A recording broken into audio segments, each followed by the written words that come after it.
Hello everyone, welcome back to my YouTube channel unfold learning NCERT. और आज मैं लेकर आई हूँ आपके लिए cost solution video from mathematics for class 9 by R D Sharma book, जिसका चैप्टर 13 सर्कल की एक्सरसाइज 13.4 हम सॉल्व कर रहे थे। इस एक्सरसाइज के क्वेश्चन नंबर 1 से लेकर क्वेश्चन नंबर 4 तक के सोल्यूशन मैं ऑलरेडी अपने चैनल पेज पर अपलोड कर चुकी हूँ। प्रीवियस एक्सरसाइजेज और प्रीवियस चैप्टर्स भी मैं अपलोड कर चुकी हूँ। अगर आपने मिस कर दिया है so please do have a look in the description box of this video, जहां पर आपको प्लेलिस्ट बनाकर सारे सोल्यूशंस प्रोवाइडेड हैं।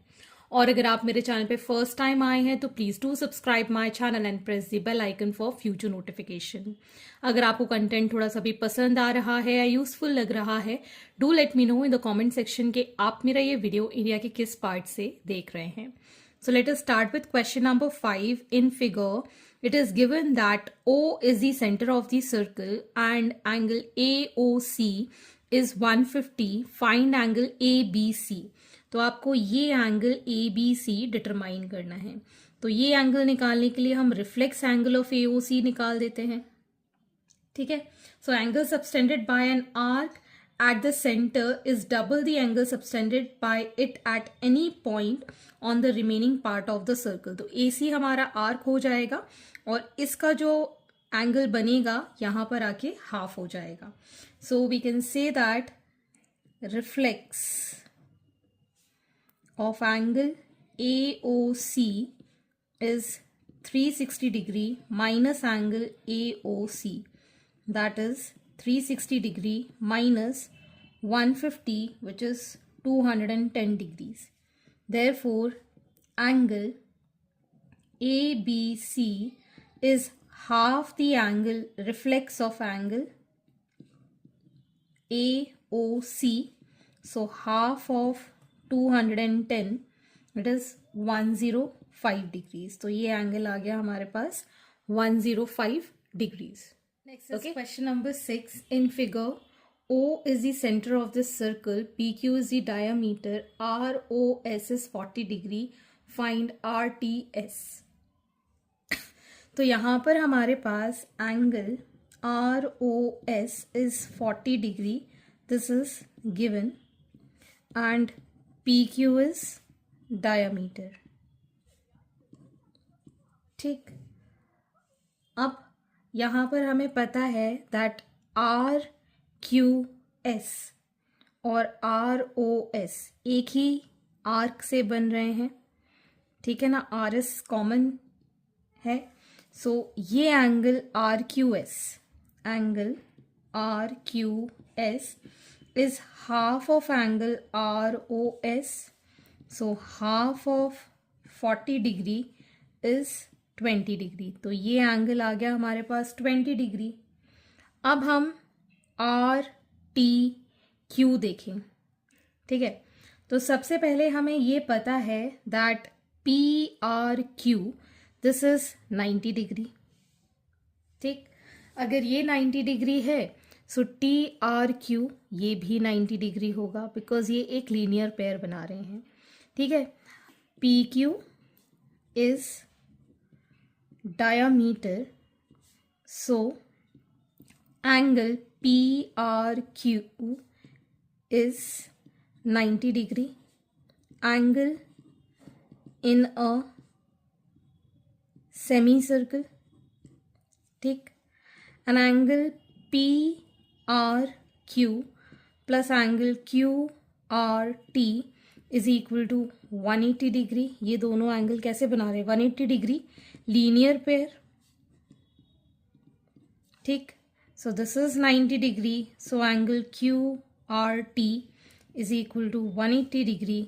Angle QRT is equal to 180 degree minus 90 degree, that is 90 degree.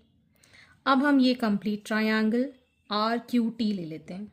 So in triangle RQT, angle QRT plus angle RTQ plus angle TQR is 180 degree. ये 90 degree है। Angle RTQ plus angle ये तो है 20 degree is equal to 180 degree. So RTQ is 180 degree minus 110, that is 70 degree. अब चाहे इसको RTQ बोलो चाहे RTS बोलो, this is 70 degree. So this is similar to RTS.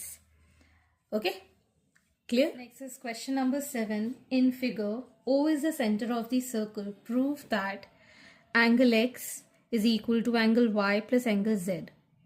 ठीक, अब हम यहाँ देख सकते हैं ए बी एक आर्क है, सो 3 इज इक्वल टू एंगल 4 हो जाएगा.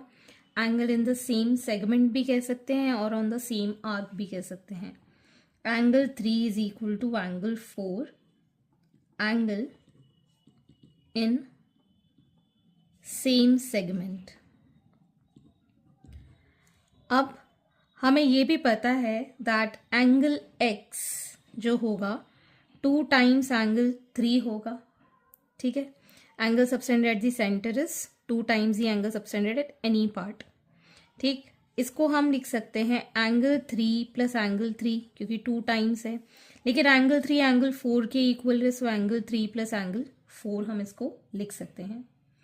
ठीक, अब अगर हम एंगल y को लिखें, so it is the sum of interior opposite angles. ठीक है, exterior angle is equal to sum of interior opposite angle. So angle y is equal to angle 3 plus angle 1. Exterior angle is equal to sum of interior opposite angles. ठीक, so यहाँ से हम angle 3 की value निकालें तो क्या आ जाएगा, angle y minus angle 1. ठीक है, 3 किसके इक्वल है, एंगल 4 के इक्वल है. ठीक है, बट एंगल 4 को अगर हम यहाँ से देखें तो क्या लिख पाएंगे, y is equal to 4 plus 2. ठीक है ना,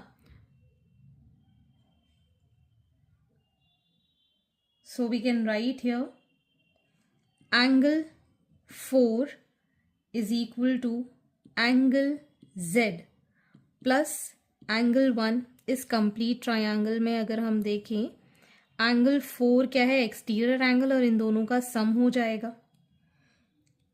ठीक, तो अब हम तीनों इक्वेशन को अगर हम कंबाइन करें तो angle X is equal to, यहाँ पर एंगल 3 और एंगल 4 था, एंगल 3 की value angle y minus angle 1 और एंगल 4 की वैल्यू है एंगल z प्लस एंगल 1. ये दोनों cancel, so angle x is equal to angle y plus angle z. ठीक, इसको मार्क कर देते हैं 1, इसको मार्क कर देते हैं 2, इसको मार्क कर देते हैं 3. Putting 2 and 3 in 1. ठीक, next is question number 8. In figure, O dash are the center of 2 circle intersecting at BC, B and C. ACD is a straight line. Find X. तो ये आपको एंगल फाइंड करना है.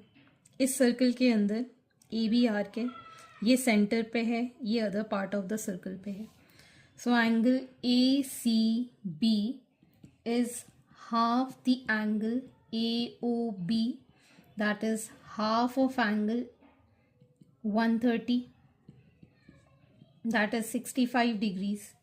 ये आ गया 65, ये linear pair बना रहा है तो ये एंगल निकाल देते हैं. So angle ACB plus angle BCD is equal to 180 degree. This is making a linear pair. ठीक, so angle BCD is 180 degree minus ACB, that is 180 degree minus 65 degree, that is 115. ये angle आ गया 115. ठीक है, इससे इसका reflex निकल आएगा. ठीक, so reflex angle BO dash D is 2 times angle BCD, that is 2 into 115. So ये आ जाएगा 2 5 ज़ा 10, 2 1 ज़ा 2, 230. ठीक. So angle BO'D, that is x, is equal to 360 degree minus reflex of angle BO'D, that is 360 degree minus 230 degree, which is 130. So angle BO'D, that is x, is 130 degree. Hence this completes your exercise and I hope आपको मेरे solution video ज़रूर पसंद आ रहे होंगे. अगर आपको कोई भी डाउट या क्वेरी है तो आप मेरे चैनल के कमेंट सेक्शन में कमेंट करके या फिर आप मुझे सर्च कर सकते हैं on Telegram by the name unfold learning, जहां पर आप अपने डाउट्स क्लियर कर पाएंगे. At last, please do share my videos with your family and friends and don't forget to subscribe my channel. Thank you for watching.